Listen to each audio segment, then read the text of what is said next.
Hey, what's up, everybody? It's Mark from Mohunt Silver, back with another one box nickel hunt. I scored this box today from the bank, actually. I was very surprised to get it, but I opened it up to check to make sure it was a circulated box, and it sure is. And this box actually looks like it might be a little on the promising side here. I did check all the enders, and we do have some older looking nickels on the end, so of some of these rolls here. So this could be a good hunt. We'll see. We'll be looking for anything pre-1960, any wartime silver nickels, buffalo nickels, maybe a V nickel, or any kind of errors we can find. And we can check them with our microscope we got here. So I think I'm going to push this box to the side, and we'll get the first roll out and get cracked into it and see what we can find. Be back when I have my first one.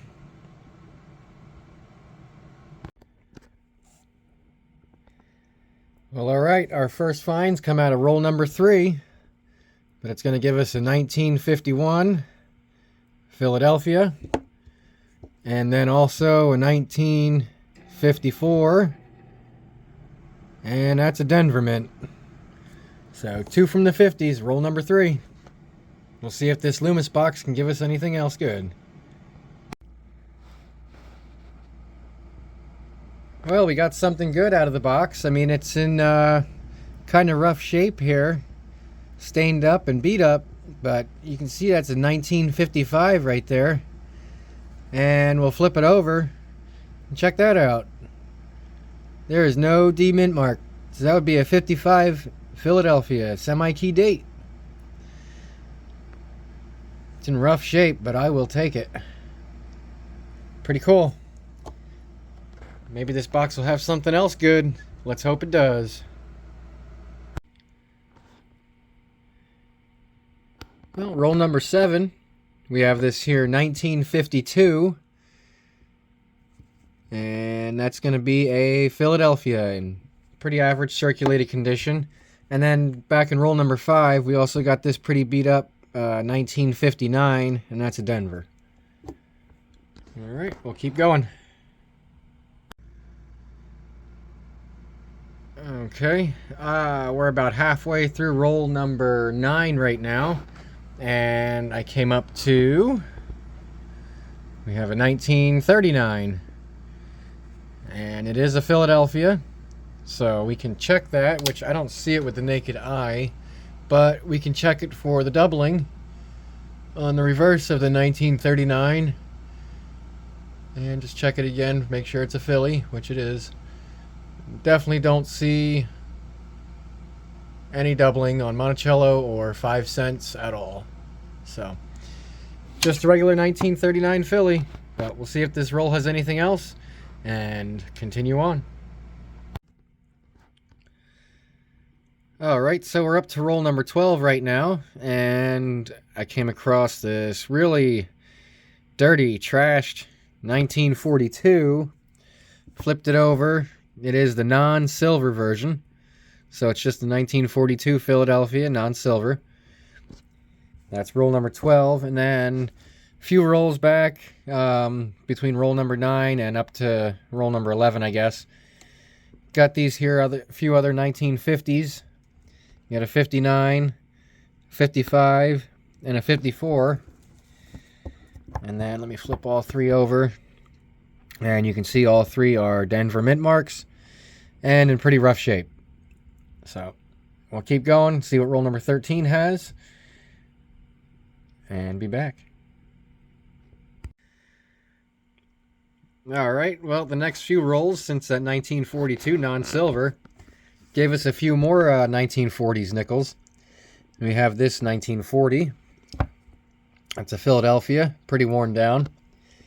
Then we also got a 1941, and you can see it there. That one happens to be a San Francisco mint mark. I'll put it under the microscope so you can get a better look at it. There we go. But 41S, so that's pretty cool. Don't get many San Frans in my area on the East Coast here. Then we got another 1941. That one is a common Philadelphia, pretty worn down. And then the last one we got was this 1952, also pretty worn, and a Philadelphia. So that puts us up to roll number 16, and we'll see if that roll has anything in it, and be back if it does. Okay, well, roll number 16 is going to give us two. We got a 1949, and that one is a Denver. Pretty scratched up on the back there, you can see. And then we also got a 1958, and that's also going to be a Denver. So that's pretty cool. This box definitely seems to be producing like the Brinks boxes I was getting 2 years ago. So that's pretty good. I'll take it. Hopefully it keeps going.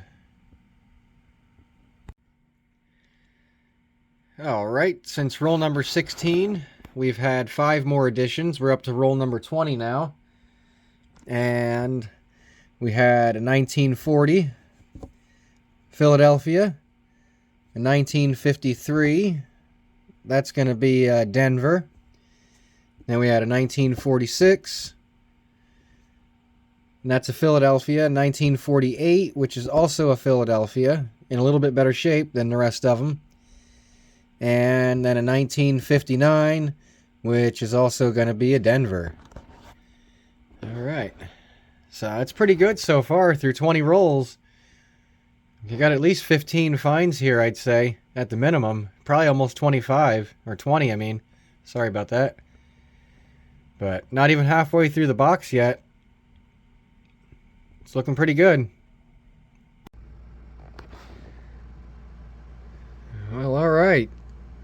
Roll number 25. You guys can probably see the date on that right there.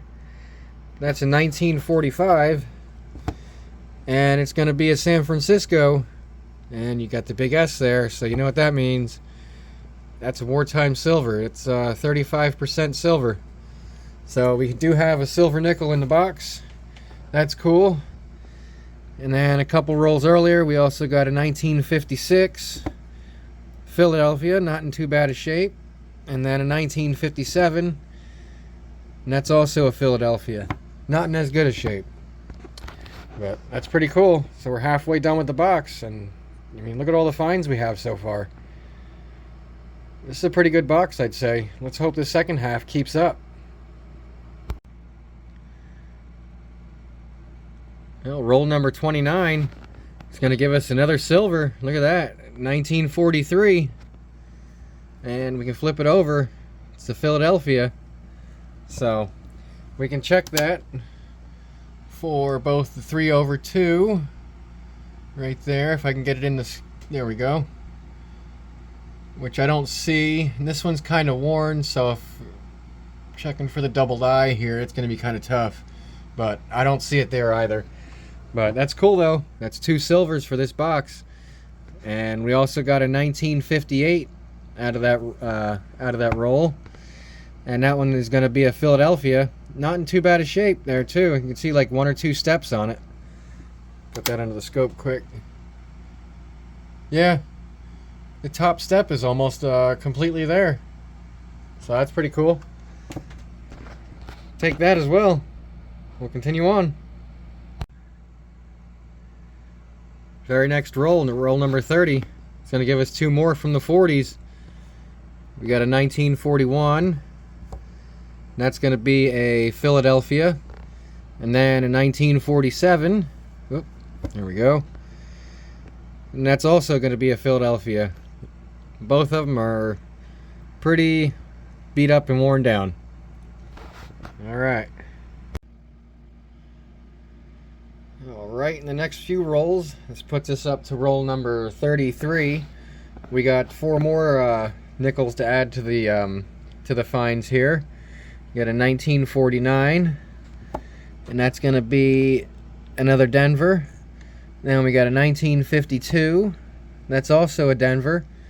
And then we got 2 1959s, and both of those are also Denvers. I know that gunked up one there, it's kind of hard to see, but you can just barely see that D there. So, but 4 more 140s and 3 more 50s, all from Denver. Very next roll, roll number 34, and we got another 1949 here. And this one happens to be a Philadelphia. Pretty average shape. Alrighty. Alright, we're up to roll number 40. And out of the last few rolls, we got this here, another 1942. This one is a Denver right there. You can see the little D mint mark. So that's a non-silver. 1948, which is a Philadelphia. A 1957, which is also a Philadelphia. And then yet another 1959 Denver. All pretty averagely circulated.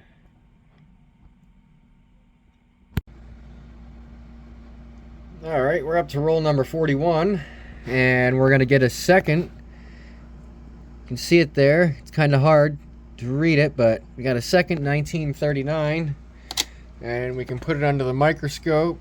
It is a Philadelphia, and it is in very rough shape, but it is also not the DDR. So we got another 1939 Philly, very common and very bad shape. Another 1948, and that's a Philadelphia. And then a 1958, and that one's a Denver, also in not terrible shape like that Philly we got earlier. So that's pretty cool. More finds to add to the pile up here. Roll number 45, and I missed this one by the edge because it's a pretty dirty one, as you can see here, but we have a 1945. So that is going to be another silver. And this one is a Denver. Yeah, it's dirty on both sides. Wow. But I'll take it. That's silver number 3 for this hunt. Well, the box waited till roll number 48. But check it out, guys. We got a 1937 Buffalo nickel with a full date, and we can flip it over, and look at that. It's also a Denver mint mark. It looks like it does have all 4 legs, so it's not the 37D 3-legged Buffalo, but I will definitely take that. And let's see, let's put it under the scope real quick on the reverse side here. Yeah, it does have a partial horn on it, not much of it, but some of it is there.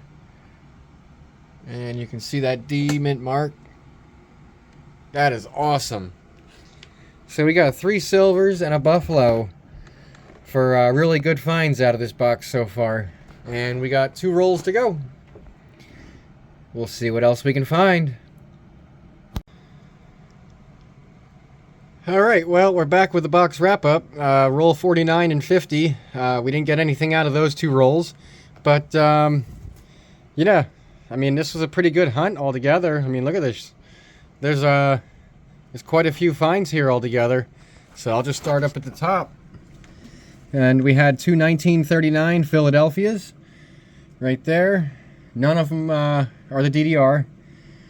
And then all the way across the middle row here, we had 18 40s. That's including the 3 silvers that we found, which I'll show on the bottom down here more. And then we had everything from the 50s except for a 1950 of any kind. No, you know, the Philadelphia or the Denver mint. But other than that, we had every single date from the 50s. And that was a total of 21 altogether. And then we did get 3 silvers right here. 43 and 2 45s. The 43 is a Philadelphia, very worn. 45, which is a Denver, pretty worn. And then we had another 45, which was a San Francisco. And that one's probably in the best shape out of all 3 of them. But then I would definitely say the find of this box is this 37 Buffalo right here, which, yeah, it's got some wear on it, but still has some decent detail left on it for being as old as it is. And it's a Denver mint, which is even better for me because most of what I find over here is, you know, Philadelphia mint.